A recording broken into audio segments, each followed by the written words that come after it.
What's up, wrestling fans? Welcome to episode number 293 of the Smark Out Moment Smack Talk podcast. I am your host, as always, Tony Mango, and this is the Hot Tags edition of the week, where I'll be breaking down some current events, news, gossip, rumors, scuttlebutt, and anything else that we need to talk about that's gone down in the world of professional wrestling from the past couple of days. So first things first, how you all doing? Make sure you leave your comments below and tell me what you think about all these different topics that we're going to be talking about. And let's dive right into it now with a little bit of a backtracking of what we were talking about last week. There were a lot of reports going around that the Colons had requested their release from WWE, and that apparently is not necessarily the case. What is going on with the whole t-shirt sale thing is sort of not clarified yet, and it's very confusing because pro wrestling tees normally shouldn't be allowed to sell any kind of material for people that are under contract and such. But what was weird was we had, to give you a little bit of a catch up of what we were talking about, we hadn't seen Primo on a live show or anything leading up to this kind of point, nor was he in the Battle Royal for the number one contendership for the United States Championship. But Epico was. And Epico was the one who was doing the whole thing on Pro Wrestling Tees. So it would have made more sense at the very least if we would have been able to see Primo and not Epico, because maybe Epico left the company and maybe Primo was going to stick around.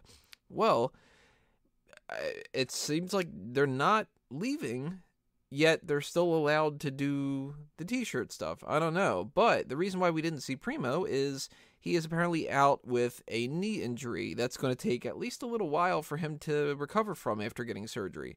So there goes the idea of the Clones being a tag team that's going to be doing anything for at least a few months, I have to assume. At the very least, I wouldn't imagine him being able to come back into the swing of things until around, October maybe or so. Maybe a little bit ahead of time, I don't know, depending on how bad the circumstances are. But that sucks for Epico, because Epico is somebody who has to struggle even when he's got Primo along with him, let alone by himself. He's not going to be able to do a damn thing on his own, except for, lose a couple matches to Ty Dillinger and Mojo Rawley, and that's something that you can't really be looking forward to when you're wrestling that kind of career. But it does seem like the Clones aren't necessarily leaving, although maybe this isn't an actual indicator of them not leaving. Maybe this is just circumstantial, and maybe they are. Although, at the very least, that explains why Primo was gone. Now, if we are talking about people leaving the company and such, we got a couple different things to talk about when it comes to that. Before we get into the bigger topic, let's talk about two outside of WWE. Velvet Sky has apparently retired from pro wrestling. Now, she has said she's not necessarily using the word retire because it's that whole never say never type of thing, but she wants to go back to school. She's kind of gotten past the whole idea of she's, done her service to the career. She's pulled off what she's been able to pull off, and I would assume at this point she's not a fresh act anymore, and her body's probably banged up. And I wouldn't want to fucking do that anymore if I could avoid doing it, So maybe Global Force Wrestling was looking at a bunch of their people and they thought, you know what, the beautiful people are a major part of this, but at the same time, we need to bring in some fresh blood and just kind of switch things up a little bit and such.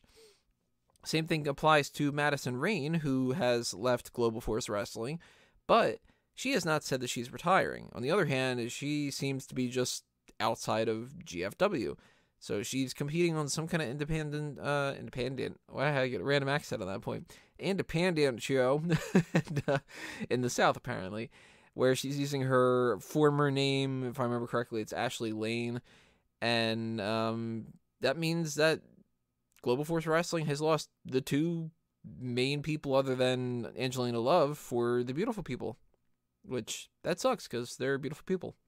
And if you followed my original tournament of the hottest women in wrestling, Velvet Sky and Madison Rayne were two of the top ones for me as far as top 10 kind of they go. And Angelina Love wasn't. But that sucks for Global Force. But I don't think that that's going to really be that much of a game changer in the long run, because if they were going to be people that were going to get the ratings, then they would have had better ratings. And them leaving isn't going to make it to where they're going from a 9.5 to a 0. They're going to be hovering around that same mark. I don't think it's going to really hurt anything. But they are people that have been veterans in that industry for a while, and maybe even just behind the scenes, them leaving could be a little detrimental to things. And maybe they could be people that a lot of people looked up to, or just, losing some of your friends and such. So that is going to be a negative, I'm sure. And that kind of takes us into the other one, as far as people leaving companies that we need to talk about here. Austin Aries has been released from WWE. And over the past couple of days, this story has taken some interesting turns. At first, I was sitting there thinking to myself, oh, god damn it, they let somebody go, and this sucks. And I wrote up an article on eWrestling News of 10 feuds that I really, really wanted to see, because I really wanted to see, Austin Aries versus Chris Jericho, or Austin Aries versus Dolph Ziggler. I had a lot of different matches I really wanted to see from him. And I was thinking to myself, maybe they just didn't quite see, that he was somebody that they could really build on, and maybe he got frustrated, whatever. Now it seems more like I need to start leaning into WWE side of things, because the more reports that are coming out, the more it seems like he was kind of just being a dick a little bit. Now, of course, we don't know exactly anything that's gone down, and this is all hearsay and speculation, and some of it could be falsehoods, and some of it could be over-exaggerations and such, but what essentially it seems to boil down to is Austin Aries was upset that his WrestleMania match wasn't included on the DVD. He and Neville wouldn't get royalties for it. That is a point for Aries. First off, it's a little annoying to be bumped to the pre-show, and I can understand if he, and Neville for that matter, and even the people on 205 Live that weren't involved in that, if they would have thought to themselves, oh, okay, so you don't value me enough and you just want to throw me on the pre-show. However, you got to, in that regard, say, yeah, but even the Intercontinental Championship was on the pre-show, and the Andre the Giant Memorial Battle Royal was on the pre-show. So it's not the end of the world to be on the pre-show, but to not be on the DVD, that is kind of ridiculous. The DVD should have all of the content from WrestleMania and more, because it should have special features that include the Hall of Fame, and to have, say, if you really wanted to get around to it, why not include NXT TakeOver? The DVD market, I have to assume at this point, isn't as good as what it used to be, because we have the WWE Network. So if anybody really wanted to watch WrestleMania, they'd just watch it on the network. And it's a little bit weird to pay $10 a month for the network and then have to buy these DVDs separately. But whatever, I side with him when it comes to he should have been on the DVD. That's definitely a point for Aries. Then there's reports that the WWE writers and the backstage personnel and everybody, they didn't like his attitude.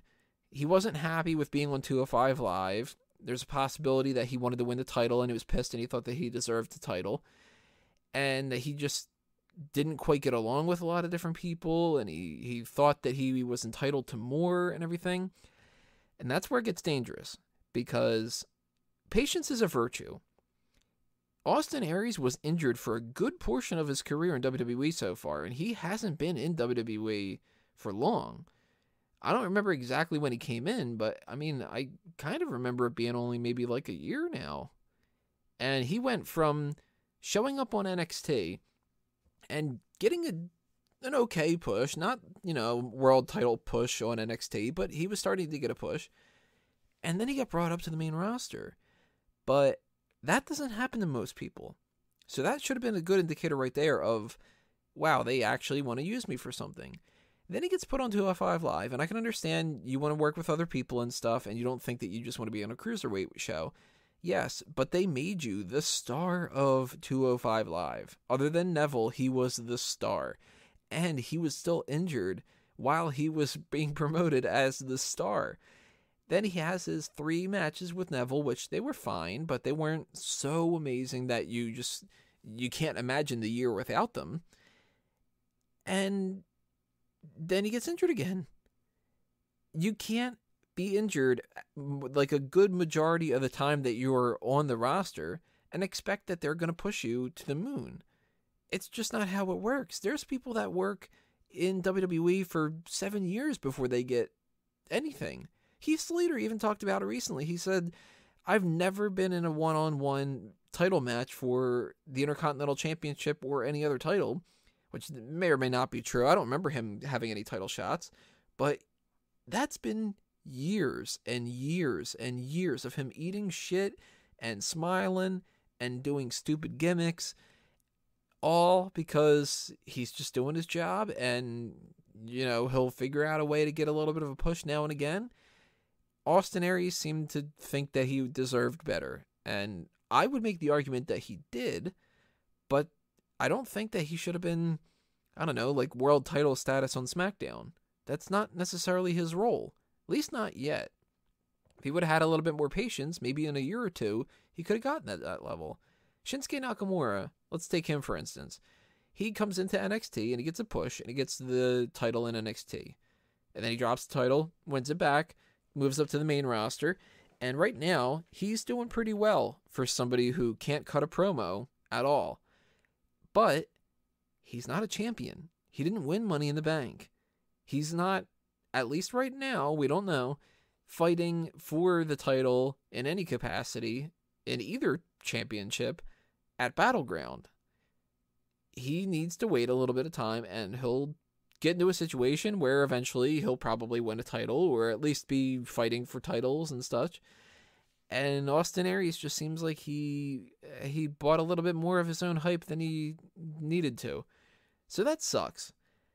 Because Austin Aries was a guy that I was excited to see in WWE, and I thought he had a lot of potential, and I've always liked him. He was one of the few people in TNA that I was thinking to myself, man, this guy deserves to be in WWE.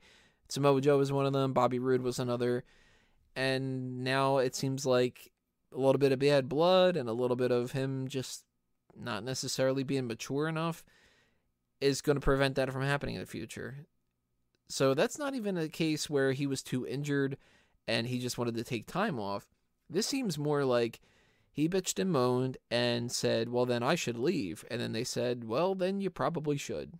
And at that point, either he comes crawling back in the future and maybe they accept him, maybe they don't. But it's weird that he leaves right when his wife is, you know, involved in WWE, and she's been working some NXT stuff and doing a little thing with Andrade Cien Almas. Possibility for her to be in the Mae Young Classic.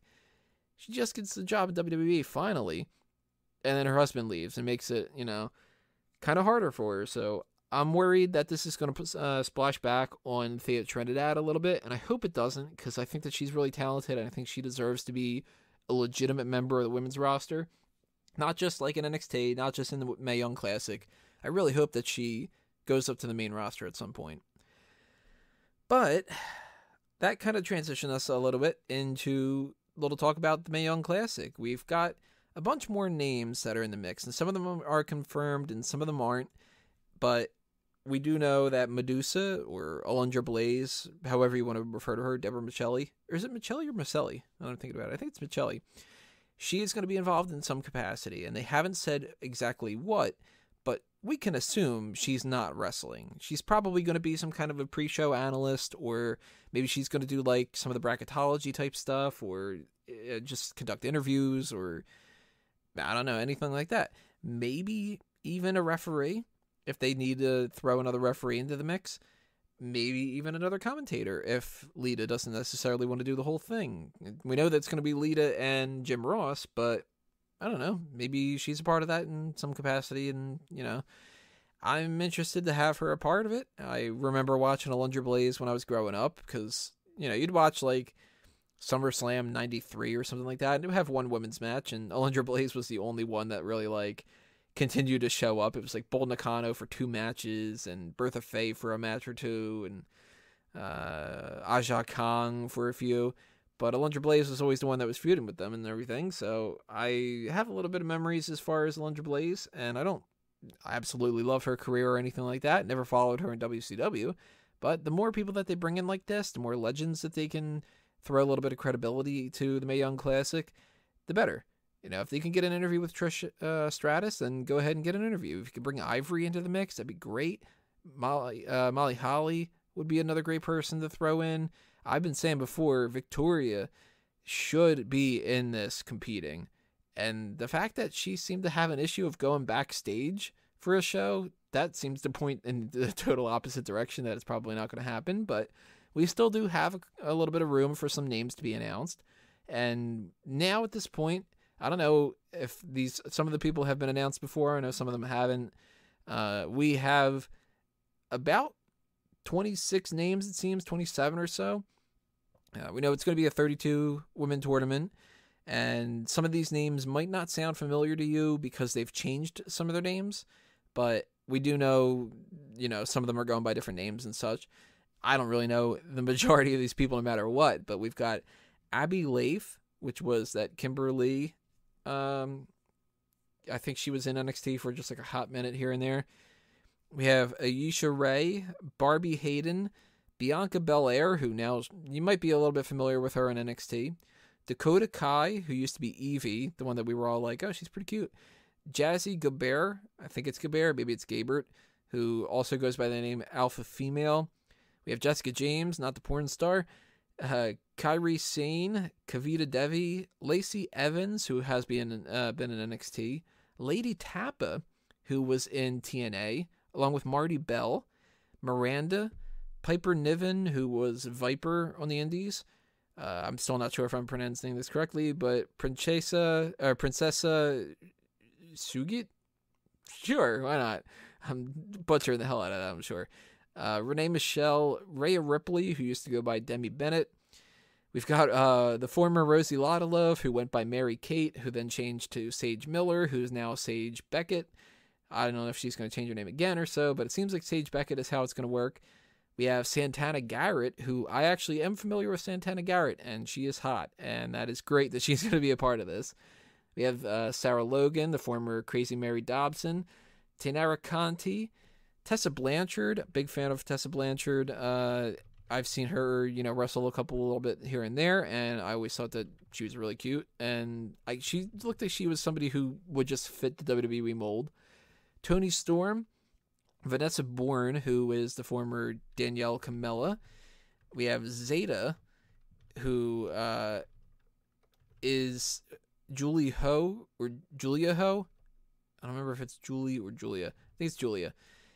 And we have Zhao Shia. Sure, one of those. I don't know. Those are the names that have been either confirmed or essentially confirmed because they're doing medical tests and such, which leaves, if we have Thea Trinidad, that's another one, leaves 5 names left. If we don't, then 6 names. So, kind of curious. I mean, I like these tournaments for the fact that I don't really know a lot of these women, so that's kind of good because I sort of like the idea that I can get to know a lot of people in the mix, and hopefully they're all entertaining like the cruiserweights were, and we get a good tournament coming out of that. But they are going to be recording that in the next few days on, I think it is Thursday the 13th. So check smarkoutmoment.com because I will be posting spoilers about those tapings. If you don't want to know the spoilers, then don't read that. Click on it anyway, though. Give me the hits. We will not be doing any kind of coverage for that on this week's episode of Smack Talk because we won't have seen anything to actually report on. And at this point, it would just be, hey, these people that we don't know, Vanessa Bourne beat Crazy Mary Dobson, like that kind of thing.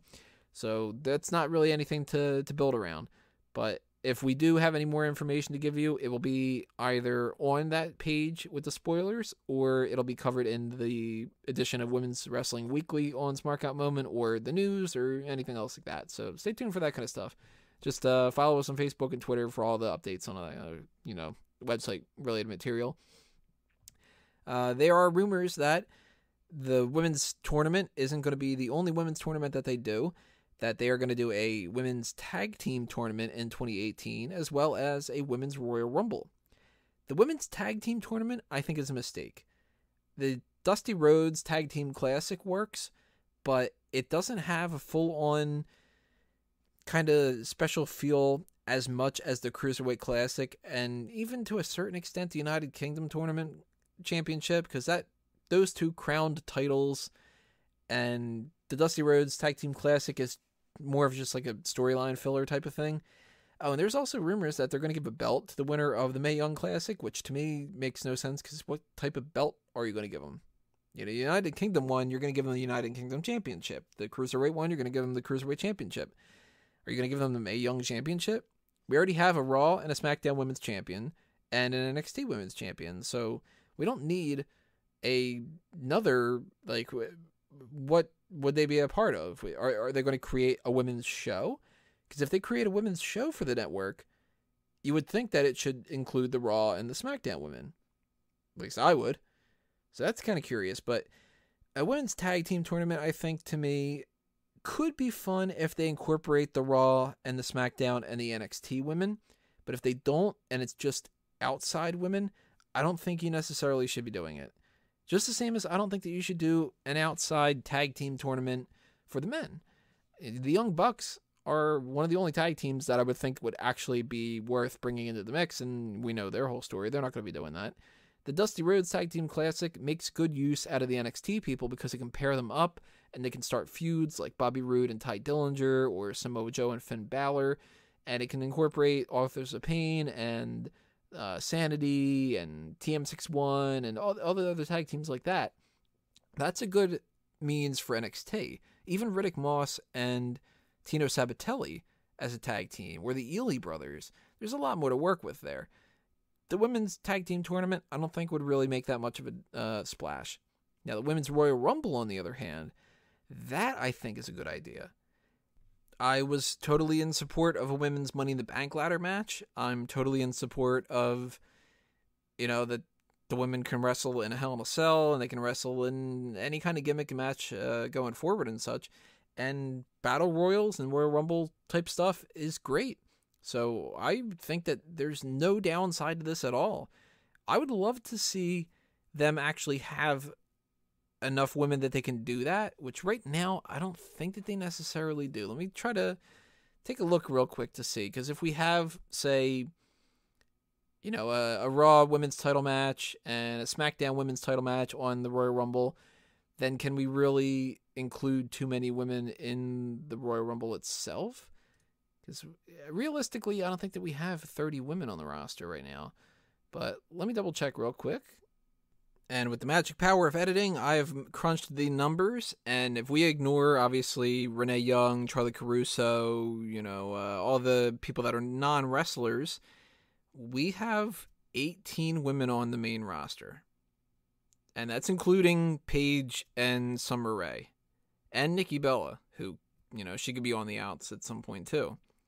You take 2 of those women out for being champions, 2 of those women out for being challengers for the title matches, and we're already down to 14. Now, you can potentially add in Maurice and Maria Kanellis to bring that back up to 16, but then we have to start getting into bringing in some more women. And the way you can do that is you can bring them up from NXT, because we have Aaliyah, Asuka, Billie Kay, Peyton Royce, Liv Morgan, etc. That would eventually get you, if you include all of the main roster women and all of the NXT women, then you would have the 32, or the 30. We don't need 32 for that. And that seems like that could be a possibility, but hey, you know what? Maybe WWE just goes with a 15 women Royal Rumble or a 20 women Royal Rumble. They don't necessarily have to do a 31. And that's something that I think could be beneficial for the future for the women's division and the Royal Rumble itself too, because, yeah, you know what? Maybe we don't have title defenses at that Royal Rumble. Maybe all the women are, and that doesn't make any sense as far as, like, if the Raw Women's Champion wins, who does she challenge? Does she challenge the Raw Women's Champion herself, or does she challenge the SmackDown Women's Champion? You'd have to think about it a little bit, and you'd have to also kind of consider whether or not you wanted to specifically have those women built up to WrestleMania matches, but it can't be that much more difficult than the men, right? They fuck up the men ones every once in a while, so they can fuck up the women's ones every once in a while too. Kind of like what they did with the Money in the Bank a little bit. But I do think that that is a good idea. I hope that it happens, but we have heard rumors about that for the past couple of years, so don't bet that as being like a main thing that they're going to be focusing on. It's a possibility. Might not happen, though. Speaking of the women's division, we've got another trademark for another Bella show.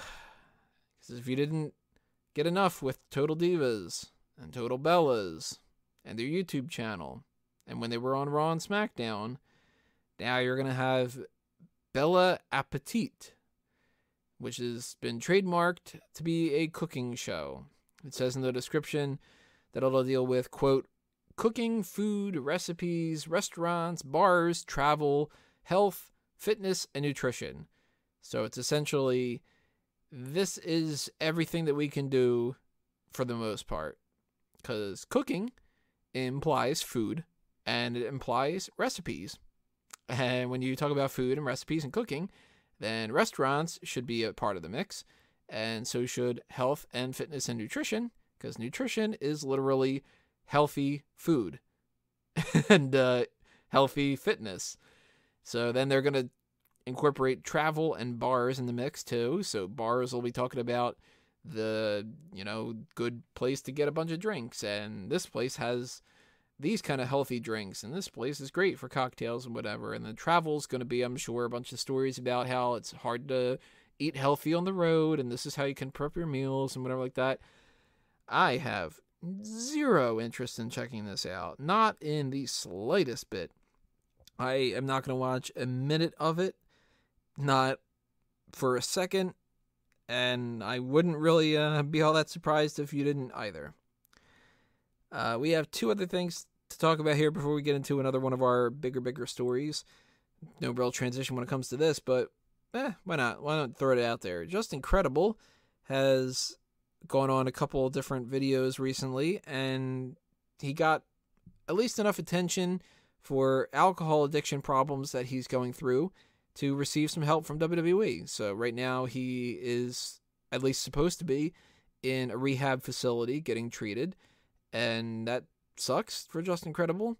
It sucks that he's in that kind of position. I mean, not that he's getting treated. That's not like, oh man, that sucks that you're seeking getting some help. Obviously, we wish him the best and everything like that. I don't really know too much about the situation. I have never met Just Incredible before, although he has his ties to OTW and such. And, I've been working with OTW for a long time and such. And I've heard nothing but good stories about him and everything. So hopefully he gets his whole whatever is going on figured out and everything works out in the best. But we know that we've been dealing a lot of Sunny issues recently. And I haven't talked much about that, but we know that that's a big problem that's happening. She keeps going back down into the same problems, and it seems like the same thing's happening with Paige and Alberto Del Rio. Del Rio just had this whole thing where the cops were called, and now there's rumors that he's like physically abusive to Paige and whatever. I don't follow a lot of this anymore, and that's why you're not seeing it in the hot tags right now, because it's just, first off, it's depressing to hear this kind of information all the time. And second, you get a little numb to it.